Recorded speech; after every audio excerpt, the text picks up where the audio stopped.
I'm super excited to announce a new experience on CreativeLive. It's called Fast Class. You've told us that you're busy and sometimes it's hard to dive into a full class from start to finish. So essentially, we're now giving you a shortened highlight version of our top CreativeLive classes. You can always dive into the full class with 5, 10, or 15 hours of great content. But now, if you're just looking to focus on a few of the highlights or want to be able to skip quickly to something that really interests you, you can now get a shortened fast class version of that class. We're also thinking this might be able to help you explore a new craft and save time while doing it. This is a great tool to curate your learning experience to help create the life that you seek. So you're probably thinking, great, how do I access this new experience on CreativeLive? That's easy. All you have to do is be a subscriber to the Creator Pass, and then all this is yours.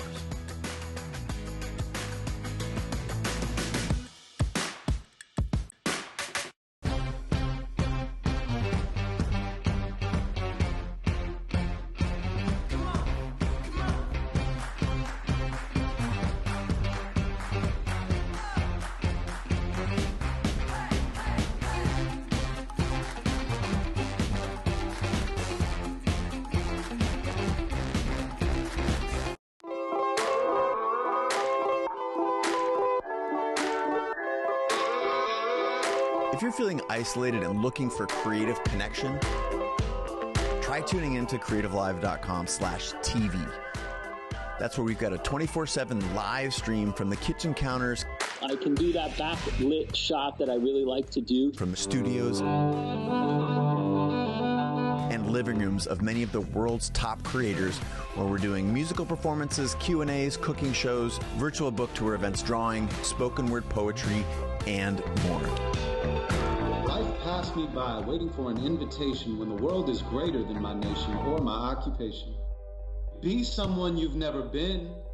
You feel all that adrenaline, it's medicine. It actually helps me feel like my days are more purposeful. I hope that out of this deep pain will come some collective growth. Dive into CreativeLive TV today.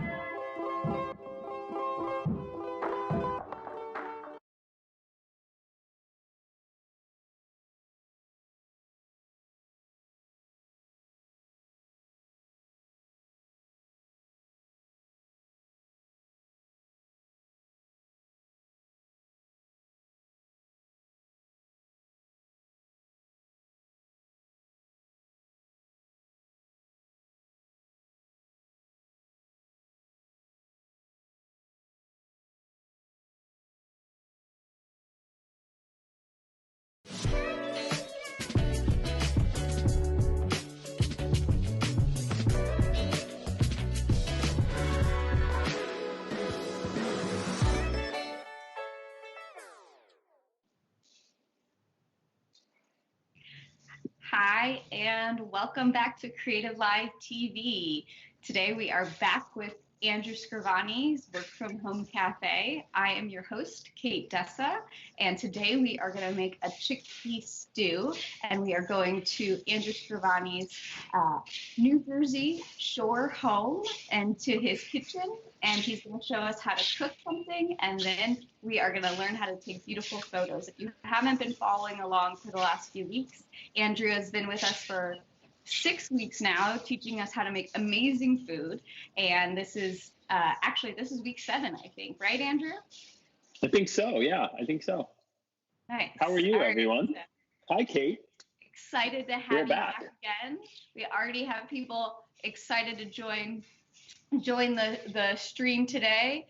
Dee Dee's here, as well as a few people from around the world. So I'm excited to have everybody joining us again. People have been loving the Work From Home Cafe and getting your recipes. Excellent. Very cool. I'm glad that you're here today. So I'm making something that is very versatile again. I try to kind of use some pantry items. Been thinking a lot about making sure I can make things that are versatile for both vegetarian and vegan eaters. You could also be an omnivore and add different things to this. So I'm going to make the base recipe that I would normally make, but I will give you tips along the way as to how you could incorporate different cooking styles with different eaters to make this dish either vegan or vegetarian or omnivorian or pescatarian or whatever you wanted to put in it. But I added it is a vegetarian recipe. I use a little flavorings that may not be vegetarian friendly, but they're easy to leave out if you didn't want them. So I want to tell you that this is also a recipe that you need to either plan ahead for, like I did, where if you could see my stovetop, I have a simmering pot of chickpeas that are been sitting there for about an hour and a half, and those are about ready. If you don't have the time or don't have the patience to make your own chickpeas from dried chickpeas, the canned ones are perfectly fine, and they're absolutely ready to go when you throw them in your pot. So they're soft enough, and they still have enough bite where if you cook them a little longer to get really soft, so like if you wanted to make hummus out of them, you would probably need to cook them a little bit. But if the ones in the can you use in this recipe, you would only need to cook them through. You wouldn't even need to worry about how long you cook them. So as long as they were warm enough to eat, they'd be good. But I went the full 9 today, and I took a pound of dried chickpeas, soaked them overnight until they about doubled up in size. And then I cooked them in a pot of water with a bay leaf for about 90 minutes.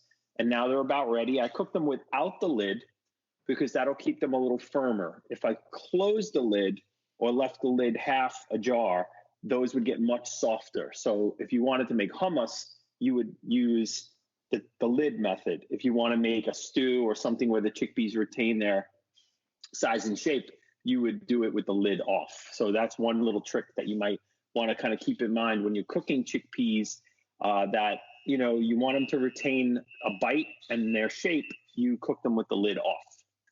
So let's talk a little bit about soaking beans overnight in general. Why is that something that we should always do? And is it different for the different types of beans? Are chickpeas ultimately you soak them and they plump up a little bit, but why do we soak them beforehand if we're using dried beans? Well, because if you're cooking them from just the dry, a lot of the bigger beans, not lentils or little, split peas, but bigger beans will take much, much longer to cook if you don't soak them. So okay. I think ultimately, if you're looking to, eat dried beans, you would want to soak them just so that you're not cooking them for 3.5 hours, because ultimately that's what would end up happening. You would need to simmer them for a very long time to get them to be where you want them. But doing it this way, you can have your dish ready in about an hour. Okay. Cool. So, yeah.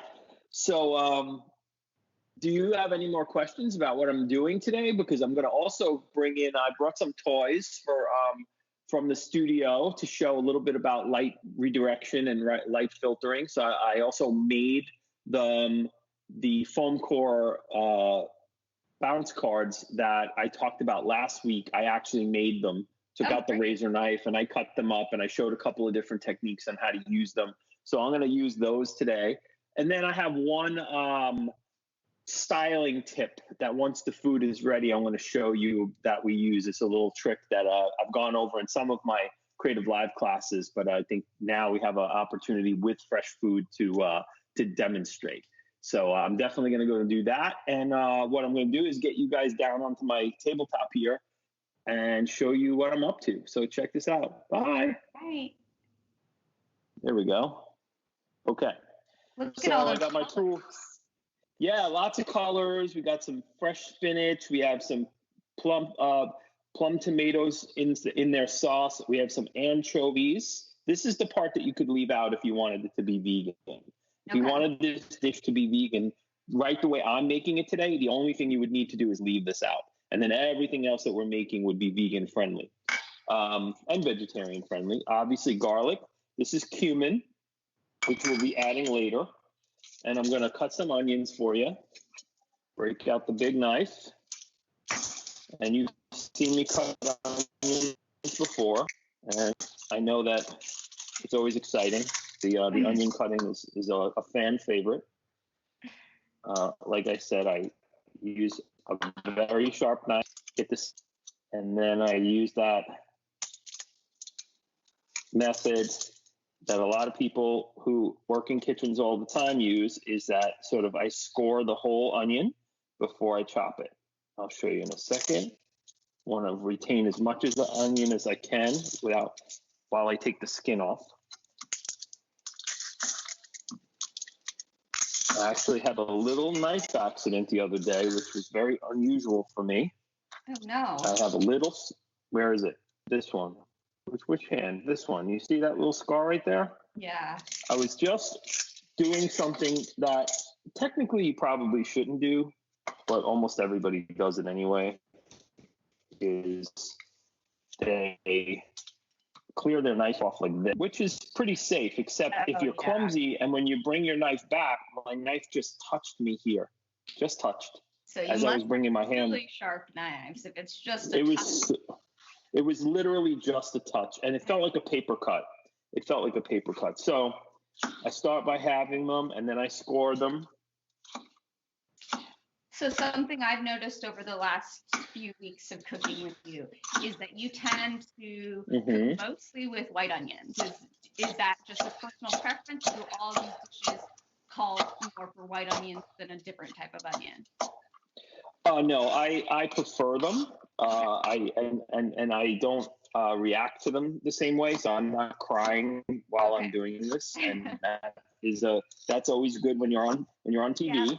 Yeah, the last thing you want to do is you don't want to be crying. So as you see, I use that technique where I use my fingers as the guide for the blade, and then when I get to that last bit, I just chop it up.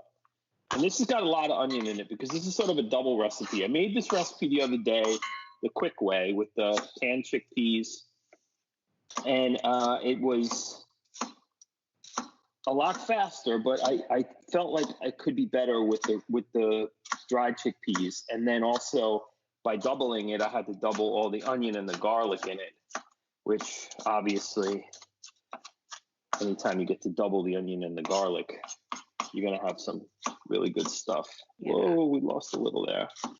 So by doing this, the onion is already, kind of, what would you say, like perforated. It's got that shape. So when you cut along the grain of the onion, and then when you just chop through it, it just makes that perfect diced onion thing. Okay. Yeah, so what we're going to do is the lines to follow. Onions are, once you start getting in getting a good cadence of chopping and getting into knife skills, onions end up being a fun thing to chop. Yes. So for sure. So while I'm heating up about 2 tablespoons, maybe a little more of oil, I think maybe I'll go a little heavier than that today because I'm using a lot of onion here. So maybe it's more like 3 or 4. The more the better as far as I'm concerned. And we're going to be sauteing for a little bit. So the other thing I want to do is show you about my garlic method. So I usually just kind of give it a little shot, and that loosens the skin. Yep. Also like to take off this little hard edge. One of the other things that one of the chefs I used to work with did was used to open up and take a small paring knife and take out the stem. And sometimes that stem is green. This stem is still white. I don't technically do this. I just show it as an option because apparently if there is any bitterness at all to your garlic, it would come from this little stem that I just pulled out of here. Yeah, and it usually comes when it starts to turn green, right? That's right. Mm-hmm. But my garlic is not green like that, so we're going to really worry about it. But I will take out that hard piece at the edge because I think that ultimately doesn't cook the same. And to speak to what we were just saying, just because there is that little green stem in the middle doesn't mean that your garlic has gone bad. You can just take that out and assume that your garlic is still good. A lot of people, I think, might assume as your vegetables start to change color that indicates their shelf life. Yeah, no, this garlic, as long as garlic is still hard, you can always tell when garlic is going bad because it starts to ferment. Mm-hmm. And it starts to smell like it's becoming like pickled, and it gets kind of sweaty. if you use the garlic that you buy in a bag, or garlic that comes like pre-peeled, you could always tell when it's starting to go bad by that kind of alcohol fermentation smell. Okay, so we're going into the pot, and I still have some cooking to do before I'm going to chop this up, and then I'm going to switch you guys over to the chest cam. So I got that onion in there. I'm going to add a pinch of salt and a little bit of pepper, and turn that heat down a little bit. It's really high right now. And you're using another nice cast iron pot there, right? I am using a small Dutch oven, which I use to make stews pretty often. These are obviously also oven safe. So let me just chop up this garlic, and then we'll go to chest cam while I season the rest of this pot. Those onions are going to take a few minutes, so we still have a little bit of time. And let me ask you, it's going to happen fast. When you're boiling or simmering your chickpeas, is it just salt, water, and chickpeas, or are you ever putting any other spices in there? I actually don't put salt.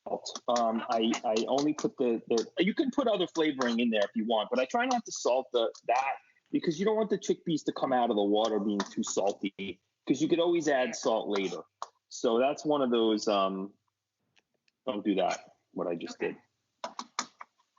Whoever's paying attention to that little taking the garlic off my hand with the knife, don't do that. Like that, don't do that. Do as I say, not as I do. Parenting 101. Okay, I'm going to bring you back up for a sec. And hi, how are you? Good. I'm going to get the chest cam, and we're going to go through the rest of this process right now. I'll show you where the onions are at, and then we're going to season the rest of this pot and get it ready. So give me a second. Sounds good. I'll remind everybody, you guys are watching CreativeLive TV. It's our new live stream that's going to be homes, studios, and kitchens, in this case, of our favorite creators. We're here with Andrew Scrivani. He is a world-renowned food photographer and a CreativeLive instructor, one of my favorite CreativeLive instructors. And each week we're coming to you on Mondays at noon to teach you a new recipe and to show you how to take mouth-watering photos of it. So today we are making chickpea stew. Yes, we are. And here we go. You're going for the circular ride if you're watching. All right. This is how I take you guys off one tripod and get you attached to my chest. Yes, and everyone always has questions about this chest cam. So remind me, it is a GoPro mount on your chest, and then you're just connecting your iPhone. Well, it is the housing for it is made for an iPhone, and let's see, are we watching? No, you're looking at me. Hold on, I didn't flip the camera. Hold on, there we go. All right, we're gonna flip the camera again, and there it is. Okay, so I'm gonna put you back in the holder, and here we go. Now we can watch the cooking show. Okay, there he is. Oh, yeah. So I bought this. This housing to attach to my GoPro chest mount, and it also fits on that little tripod, which you can see on the shelf there. That's how we flip you down to watch the overhead shot. And my onions are getting nice and soft. And I'm going to let them go just a little longer. Then we take you over to see the pot of beans. The pot of beans is ready. It's got the little leaf in there, as you can see. And what I'm going to do is, while the onions are finishing, which I'm going to take that heat up a little bit, I'm going to take you over to the sink, and we're going to strain out these beans. So forgive my sink, it's a little messy. This is what happens when you're cooking all day. Cafe. It's real life. Yes, this is real life. Is right. The bay leaf reminds me of. Have you seen recently?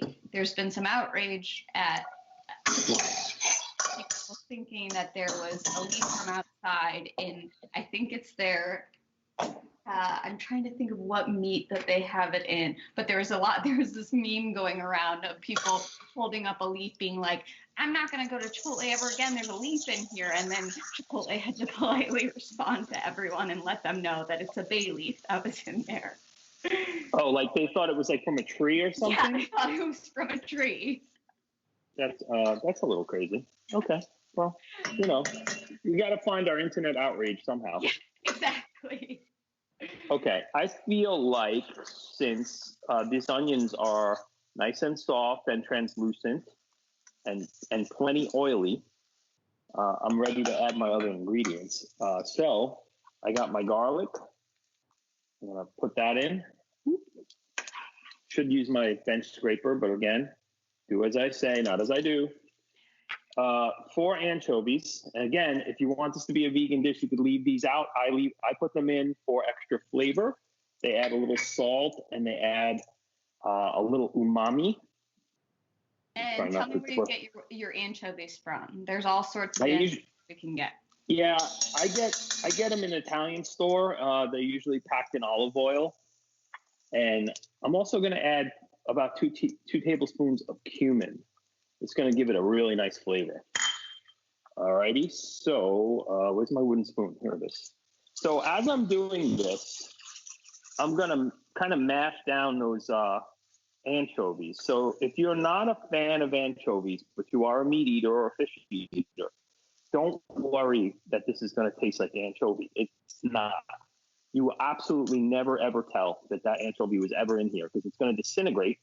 And it's going to cook and just basically become a layer of flavor that's akin to a meaty, like an umami flavor, a salty flavor, but it's not going to taste fishy, and it's definitely not going to taste like anchovy. And you will not bite into a piece of anchovy either, because that anchovy is almost gone. You can't even see it now. So the tomato paste now is my key indicator. And the smell of the garlic is the other. So you can smell the difference between raw garlic cooking and when garlic has actually started to get fragrant. When garlic starts to be cooked through, it stops smelling sharp, like it would burn your nose, like the way onion would. So once you start to get that really nice roasty garlic flavor and your tomato paste starts to turn a dark red, that's how you know this mixture is ready. And you can actually start adding the rest of your ingredients. All right. And I'm going to show. So I think that cumin is giving it a really nice flavor. And I haven't added any more salt yet. Because remember, I added some salt originally to the onion. And then I put in the anchovy. So I'm going to only put in a tiny bit of salt after I've already added the tomatoes. That's my next layer, and the next layer will get salt. So there's been salt in every layer of this, right? And that's one of those key indicators for cooking is you should be seasoning every layer of what you put in the pot. And I already seasoned this layer twice because there's been 2 additions. And the third addition will be the tomatoes, and they should get some salt and pepper along the way. So and let's see, it's talk sticking to the bottom of the pot. Oh, sorry about that. That's okay. Go ahead. Let's talk a little bit about tomatoes, fresh tomatoes versus canned tomatoes. I think there's a lot of Italian dishes that actually call for canned tomatoes. People assume fresh tomatoes are always what would always be better, but often there's certain types of canned tomatoes and certain types of dishes that, canned tomatoes make more sense. Is this one of those dishes? This is absolutely one of those dishes because San Marzano tomatoes are not something you're going to be able to get at your grocery store unless it's in a can. So you see now I have these plum tomatoes and I'm just going to break them up with my hands as I'm putting them in. And then there's also the juice of that's in the can is going to go in after that. So first I'm going to just break these up by hand and put them in. You can use a can of chopped tomatoes too if you don't, because ultimately you're going to get the same effect. Mm-hmm. You're going to put that in, and then you try to like pop your thumb into it so it doesn't like squirt all over the place. So you sort of like pop your thumb in, let some of that juice out, and then squeeze it and break it up. Or you could do it right in here, like I'm doing. I could just, like the last few, I just break them up in here, and then dump everything right in there. And I like to cook with my hands. It's not, I'm going to use my other hand to stir to get this going, and then I'm going to rinse my hand while you talk to me. Tell me, sometimes I'm in the kitchen and I've run out of tomato paste, but I always have backup tomato sauces. What would you suggest if we don't have tomato paste to get that kind of robust, concentrated tomato flavor? More tomato sauce, or do you have any other tricks that you might use if you're missing the tomato paste? I think it's hard to replace tomato paste because it's that dehydrated. I think if you add more tomato sauce, you're going to add more liquid, and ultimately you're just going to end up with more of the same. What I would suggest is that those anchovies, if you didn't add them at some point, that's another layer of that sort of deeper flavor that you catch in some very good dishes. So I would say that if you're not afraid of the anchovy, that might be a way to go to kind of add something if you're missing a layer of flavor. So now I'm going to put in probably about a teaspoon of salt to go with those tomatoes, and another really good round of pepper. So the way I go, rule of thumb on a pepper grinder is 25 turns is about a teaspoon. So that's sort of about what I think is about right, but it's pretty close. So, and now I'm going to stir that through. And this doesn't need much because it's going to all cook together. So this is the trick that I want everybody to pay attention to. So I'm going to add about half of the chickpeas now. And I'm going to mash them with a potato masher. I want to make these thicken. So it's going to thicken this up. So these are still a little firm, but they're getting mashed. I'm going to mash these through. And this is going to become like a really thick, stewy thing. And then what I do after I'm done with this is I'm going to add back the rest of the chickpeas whole.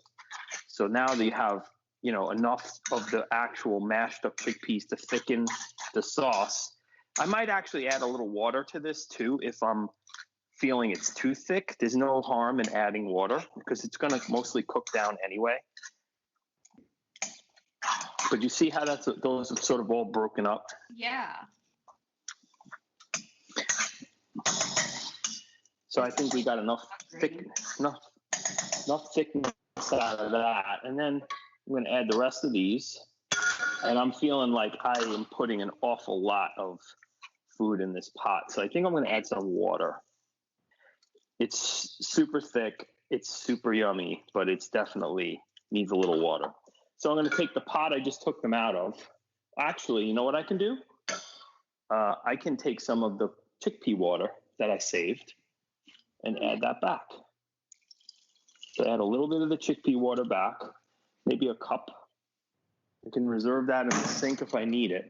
One of the things I wanted to tell you too about when you're making chickpeas from scratch, from dry, is they build up this weird foam on the top. And you just have to scoop it off. Don't be afraid of it. Okay. But you see how the consistency now with that added water is really perfect? Now, is chickpea water kind of like pasta water? It helps thicken it? Or is that just coincidental that you had some chickpea water left over? No, I save it. I do that with pasta water as well because I think often it lends some extra flavor to what we're cooking. So it's definitely something that you might, if you do need some extra liquid to add in. The other thing you could do is add stock. Now, if you wanted to keep this vegetarian, you could add vegetable stock. if you wanted it to be whichever flavor you wanted, you could add chicken stock. You could add any kind of liquid that you want. Since we had the chickpea water on hand, we definitely had the opportunity to just throw it back in there. It's all married together now. The flavors are all going to work together. So I'm going to let this simmer for a little bit, and then the last addition will be the spinach, and then we'll just let that sit in the stew until it all breaks down and and wilts, and then it's ready to serve. But I'm going to get you back up on the tripod for a second because I want to talk about some of the other things you can do with this recipe. Okay. And if you give me a second, I will get you off my chest. And is it ever acceptable to use frozen spinach instead of fresh spinach, or would you always opt for fresh spinach in this case? I would always go for whatever you have available. I try not to be. I don't think you should be an ingredient snob in these situations, because the reality is that a lot of people live in places where certain things are just not available, and you're missing out on a dish if you can't make something because you're afraid you can't make it without fresh ingredients. So I'm struggling with my chest mount today. It won't come off. I'll get it. Well, we actually, Zubin from Mumbai, who's watching, asked, do you feel like the GoPro is safe and is a good tool for this? It's as stable as it's going to get when you're working with something attached to your body. I mean, unless I had something gyroscopic, like a Steadicam. Yeah. But the reality is, I mean, we're doing this sort of on the fly, and we're trying to be able to make the most and the most camera angles we can. So the likelihood of trying to attach something steady to my chest and do this all at once. Now, if we had a full production crew and we were, doing it, absolutely rig me up, put a Steadicam rig on me or whatever, or something that's got stabilization on it. But for what we're doing with it is, the fact that we're using a phone and a laptop and we're making a 4-camera shoot, I'm pretty satisfied with all that. So let me go over a couple of things about this dish that you could absolutely improvise and do a little differently, which I wrote for you on the written recipe. Now you can use the greens I'm using are spinach, but you always add different greens that will break down in the stew. You could put string beans, you could pre-cook something, you could parboil or blanch some vegetables that are hard, that will be a little hardier, but you could stick those in there. You can always start this dish like you do a traditional stew or soup with celery and carrot as well. There's absolutely nothing wrong with putting those in. Okay. I think if you wanted to use some diced chicken that you've already sautéed up, you could throw that in this and make it a little heartier and a little bit more protein in it. Not to say that all these chickpeas are not protein, because they certainly are. And you can, like I said earlier, you can subtract ingredients to make it vegan by not having the anchovy in the sauté.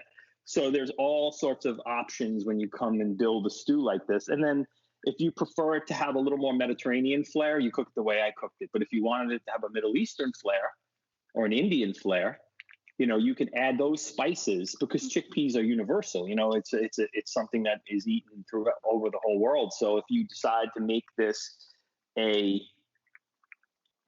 dish that is a little bit more sensitive to your culture or your flavor palette, it absolutely will take that. So you want to make it spicy, add some heat. You want to make it a little bit more savory. You want to add some coriander. You want to add some curry powder.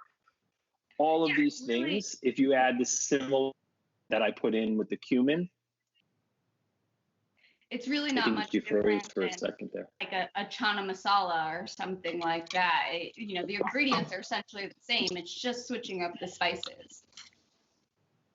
That's right. And it's the technique of sort of building it flavor-wise from the sauté to the stew. and then adding layers of flavor and layers of ingredients as you go. And that leaves a lot of room for interpretation. And what I hope to do, if I'm teaching people to cook here on Creative Live, what I'm hoping to do is build their confidence to where they feel more instinctive when they're cooking. Yeah. And say, hey, you know, I liked it with the cumin, but I think it would be better with if I halved coriander and curry powder. That would be better than, I should never drink when I'm talking, but you know, this is informal. We're in my kitchen. So this is kind of that universal dish that can go many, many ways depending on the things that you want to put in your stew. You want to add meat, you want to add fish, you want to add different seasoning, you want, you know, all of that is, you know, it's so forgiving. And it's also one of those things that you put it in your fridge and it lasts for weeks and tastes great the longer it's in there. Or you can freeze it and break it out when you need it. So that's the kind of dishes I've been making, like, while we've been home during the pandemic. I've been trying to make dishes that make a nice dinner, but then I have 3 people who are working from home here, myself not included, who bum rush the kitchen at 1:30 every day, and they're looking for stuff in the fridge to eat so they can get back to their work. So making dishes like this often is something that really helps everybody who's working from home, which, you know, sort of was the initial kind of ethos of why I started doing this in the first place, because I found myself making dishes consistently that would be good for reheating, good for leftovers, good to recombine into a new dish. So all of those things, you know, seem to work. See, and you have people wandering in to looking for something to eat. Yes, looking for something to eat in the work from home cafe. So that's what happens. You know, this is a working kitchen. We're working, and I got my people upstairs, and we're working. So I'm gonna just give you a little twirl here, so I can make you look down on the stove. All right. While I'm gonna see, like, oh, this is our 5th camera. So I'm gonna add this in, and you're gonna see it looks like a lot, right? I probably could have used a bigger pot for this, but this is all going to wilt really fast as I work it through. And then it's going to add so much nice color to this dish. And, you know, spinach it takes up no space once it's all wilted. So. Susan is asking if beef stock would be a good option for this.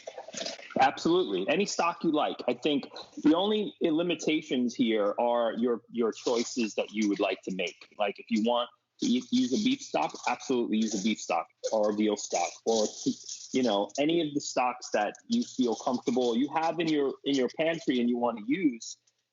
This would definitely take any of those. You know, you want to use your vegetable stock because you want to keep it vegetarian or vegan, or you want to use your chicken stock. I've been making my own stock, so I made some ribs about a week ago, and I had parboiled the ribs before I barbecued them in the oven, and I had basically a gallon of pork stock that we've been using to make dashi broth for ramen for the last week and a half. So that's been amazing. I actually make ramen next week. What do you think? Yeah, that sounds great. I show everybody how. Well, my wife is Korean, and you know, I learned how to eat ramen the Asian way, where they, you know, the ramen that you ate in college. That's what we're doing. The ramen that I learned how to make from my wife is where you add a lot of different ingredients. Now, I've made the dashi broth from scratch, but even when you used the store-bought ones, there are obviously different levels of how good those noodles are and how good the broth becomes. But then also understanding how to add things to it to doctor it up and make it fun. Yeah. There's like infinite ways to do it. And it becomes really, I mean, obviously it's delicious, but it's also a lot of fun, and it becomes really beautiful to photograph. So in our family, we do a lot of sort of ramen nights where we'll kind of do a mix and match ramen with hard-boiled eggs and really nice cut scallions and kimchi and other sort of what do you say? Oh, I'm having a brain meltdown right now. I'm thinking of the Korean word, banchan, sorry. Okay. I was thinking of the Korean word for all the little appetizers, banchan. So at this point, our stew is done. It's beautiful. Hold on, I'll bring you there. All right. There we are. So it's got all that nice color in it. It's got the thickness of a stew.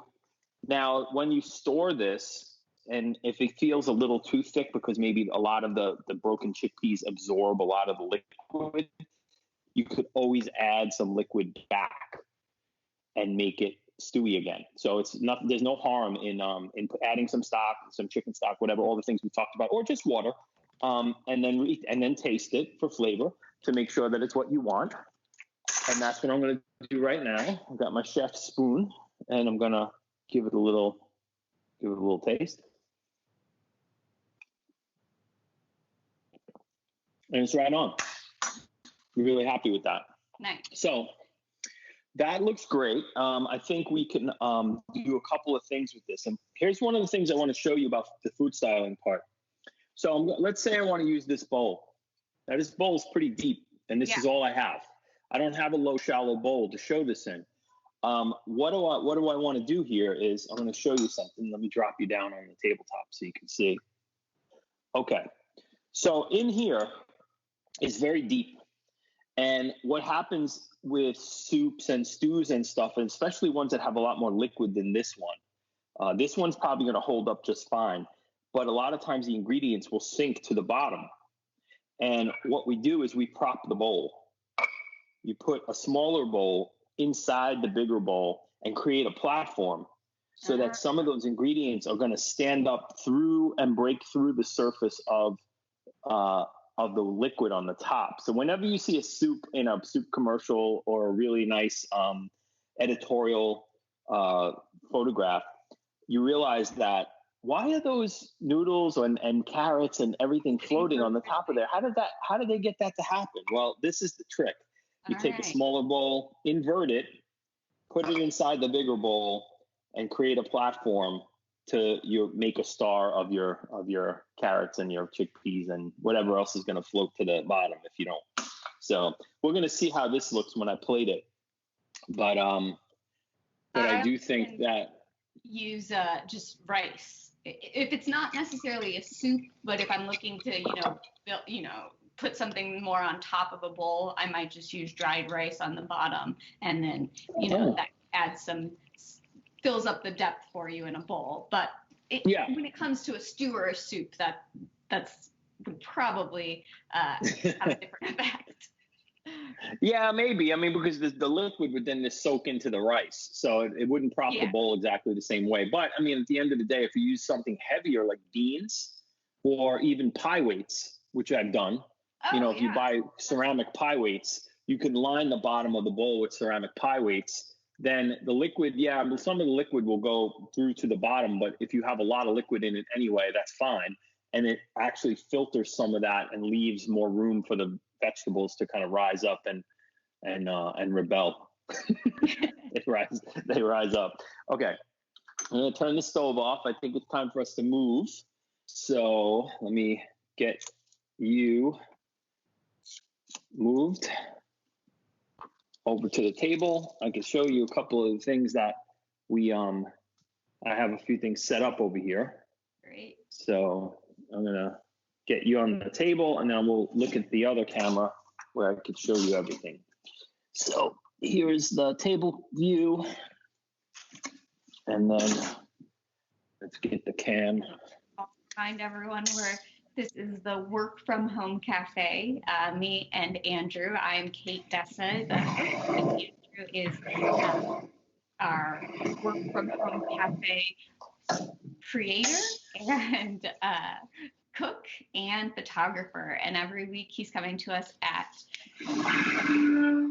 specific time to teach us a new recipe and teach us some photo tips. So today we have just made a delicious looking chickpea soup, and he's just setting up the table to take some beautiful shots of it. And he has a couple tricks today to show us. Last week, he was giving us some advice on lighting. And so this week he actually put together a little foam board. It has a black and white on either side, and is going to show us how to use a really simple tool that you can get at pretty much any Office Depot, Target, any type of convenience store should probably have a foam board like this that will allow you to use and create a light reflector for yourself. Okay, so you could see me in the wide cam, right? Because that's where I wanted you to see me here. So I want to go over some of the things. So I had this board last week that was basically all three of these pieces put together, right? So I cut these two around the same size. So they're white on one side, black on the other side. You can stand them up this way, or you could drop them down this way. And then since my stew is a little taller here, I want to add some shadow. So I'm going to put the black card on this side. And then I might want to get the backlit part and put a little fill on the front side. So now I got light coming in, boom, hits here, pushes light across the top, and then it deadens it on this side. So I end up I'm managing my light in a very different way. Yeah. The other thing I did is I created a book with this one. So by scoring the back of it, I just lightly cut through the paper on the back part of the foam board and then cracked it. And now this has created a situation where it'll stand up all by itself. So let's say I wanted to add a tremendous amount of light in there, not just a little fill, but I wanted to fill in the whole situation. That I could do with this. Now this scales all the way up to 8 feet. So they have that they call the V-flat. You take 2 full 8x4 sheets of foam core and you tape them together to form this shape. And then you stand that behind your whole studio setup. So that would be behind me, and we'd be putting all kinds of light into my space. So these are the homemade versions that I use all the time. I keep them with me all the time. They're also very light and portable, and you can take them with you. The other thing I wanted to show you today is something I brought back from my studio, which is also very portable and something that's inexpensive and super versatile. And these are called road rags. So when you're in a studio setting, a lot of the things that we use are sometimes called flags. So this has a frame that's collapsible, and it attaches like this. You guys seeing all that? Yeah. So it creates this frame, right? And inside the frame, you have these little flags. This one is a diffuser. Oh, okay. So I'm able to attach the diffuser to the frame very easily. It's got these snaps. So this is very stretchy. So this bends. So it'll hold the flag really taut once it's in. So we got, and then these little snaps that wrap around the back part of the bar to hold it tight. So it's really quite versatile, light, easy, inexpensive, and this is just one of many flags that I have in this kit to diffuse light, deaden light.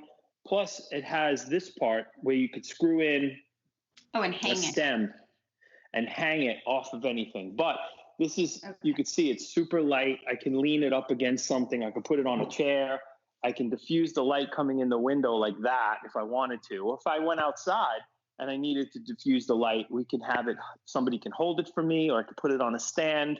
But it's obviously just a really light, easy piece of equipment. And you can see mine has all kinds of food stains on it because I drop it on the table and whatever.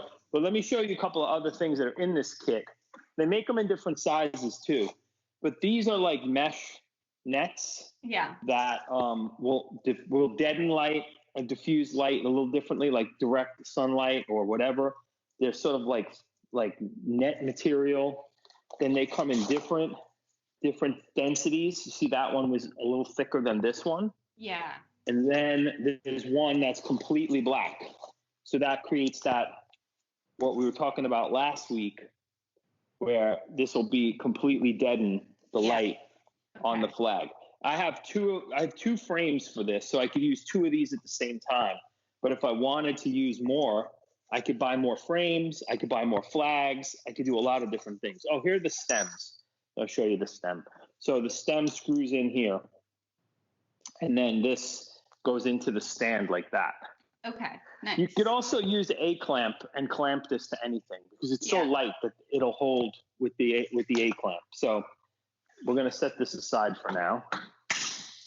And just to clarify, that tool is diffuse light, so it is meant to have, the ability to have the light shine through versus your cardboard that you have on is meant to be a reflector, correct? Right. That white is meant to diffuse light. This white is meant to bounce light.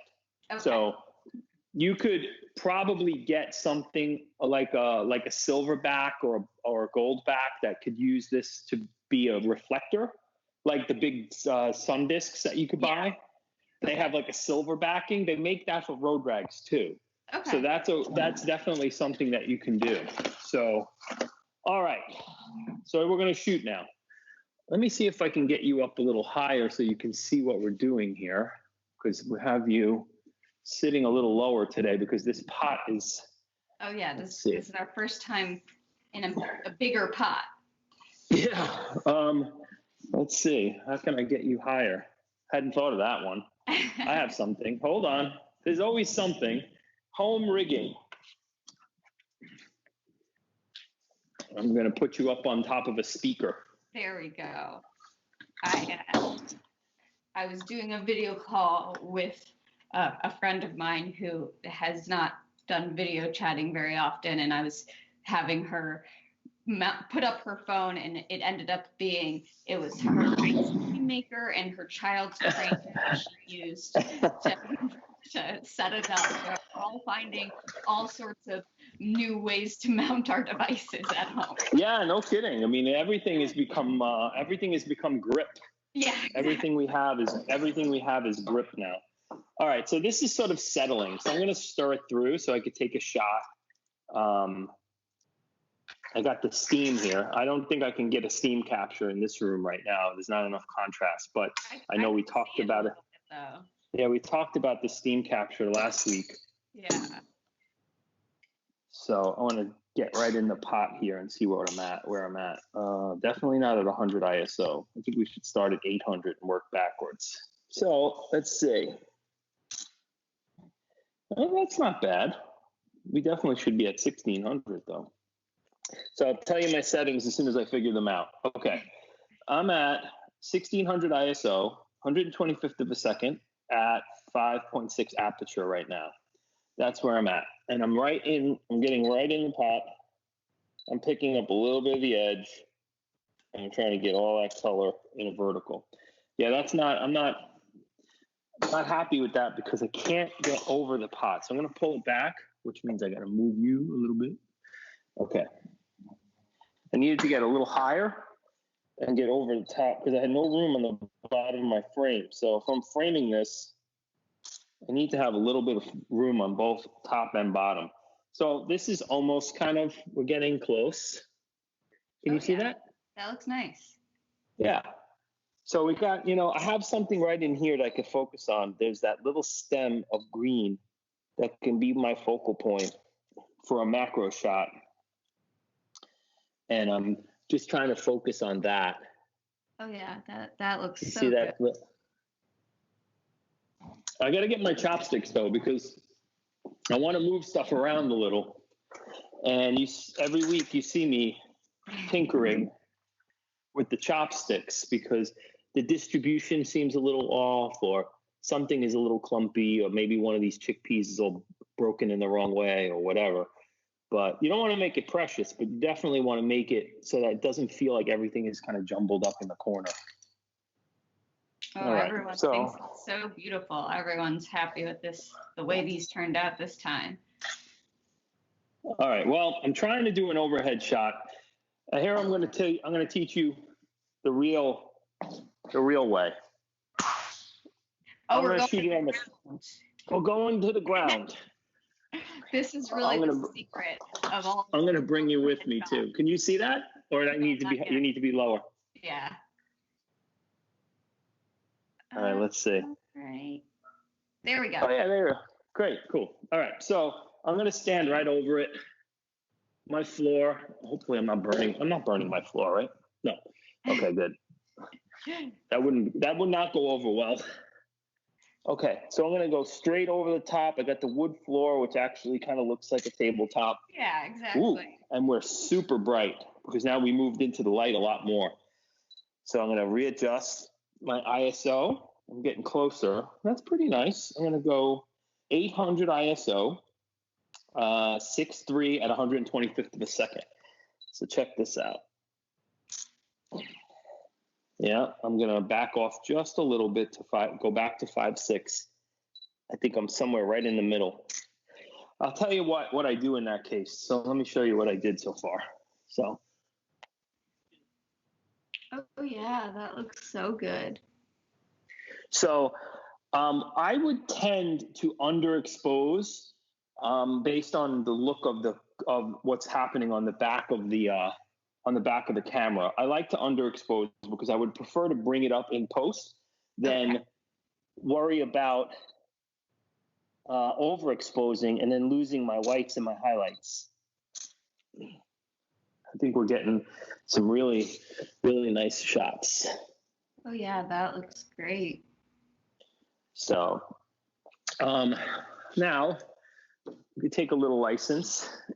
It's the floor. And your floor looks pretty clean. It's pretty clean. It's okay. I'm going to pick up just like pieces of the bowl and pieces of just creating a scene. Okay. That is a really clean, light scene where you could see the handle of the. Oh yeah, that looks nice. You just got Cool. just a touch of the bowl in that corner. Yeah, so it's, the bowl's empty, but this is all that. And then if you want, we can just go from here and add some to the bowl. And we'll pick that up in the corner. And just a reminder, that bowl has another bowl inside of it, upside down, to kind of pull up. Oh, no, not that. No, not yet. No, this one doesn't have it because I don't think we're liquidy enough to worry about it. Don't worry, I'm going to wash the floor later. But what we do for the sake of art. Shot. Yeah, we got a messy spoon that I'm just cleaning. And then I'm going back for the chopsticks to fix this up a little bit. Yeah. And back to the camera. Well, normally I would just make a little drippy mess on the tabletop. And actually, I probably will still do that, but. Oh yeah, that looks so good. Yeah, I love it with the little corner of the bowl. So, what I would normally do at this point is, let me clean that off first. Okay. Clean that off a little bit. And then all I'm going to do is take a little bit and drip it on the tabletop. It's not the floor, it's the tabletop. To kind of give it a little bit of that.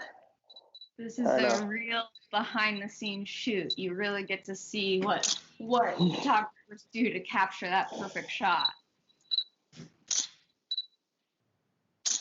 So you got the big wide here. The light is beautiful coming in from the top of the frame. Oh yeah. And it's really nice. We got, it looks like a tabletop. We're faking it here. Totally faking it, but it's okay. I'm going to make I'm gonna have to mop the floor after this. Oh. I'm gonna get a little closer. I wanted to get those elements into the frame a little more. We have some jokes coming in about the 5-second rule. Oh yeah, well. All right, so I think they would eat this off the floor even if it was last. All right, I'm bringing you back over here. We've gotten moved around a lot today, Kate. And we did. Okay, there we go. All right, let me bring this back to here. And then let me just wipe the floor real quick.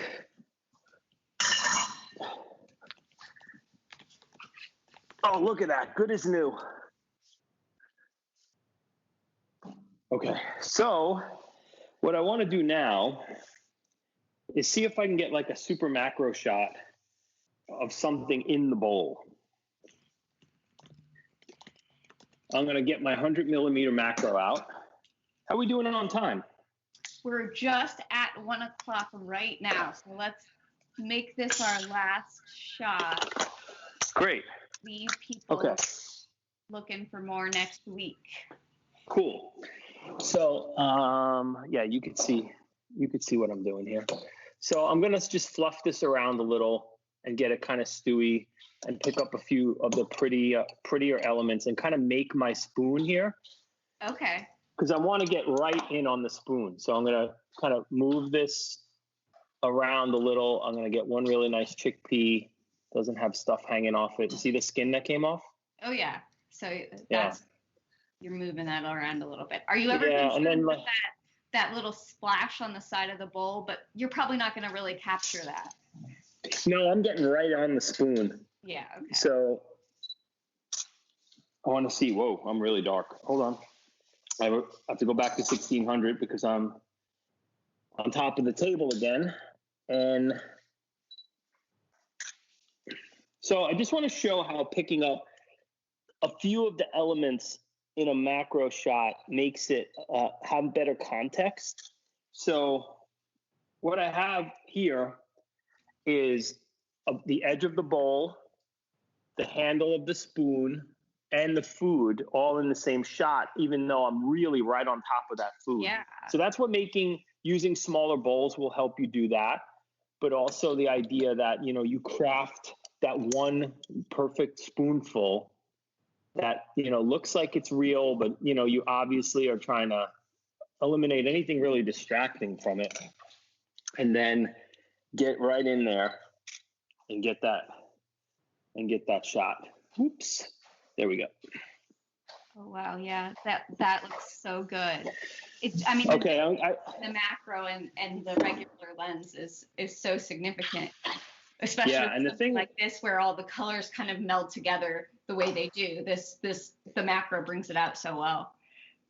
So what I'm doing is I'm adding black because I felt like it was a little bit too bright and there wasn't enough movement in the left to right of the light.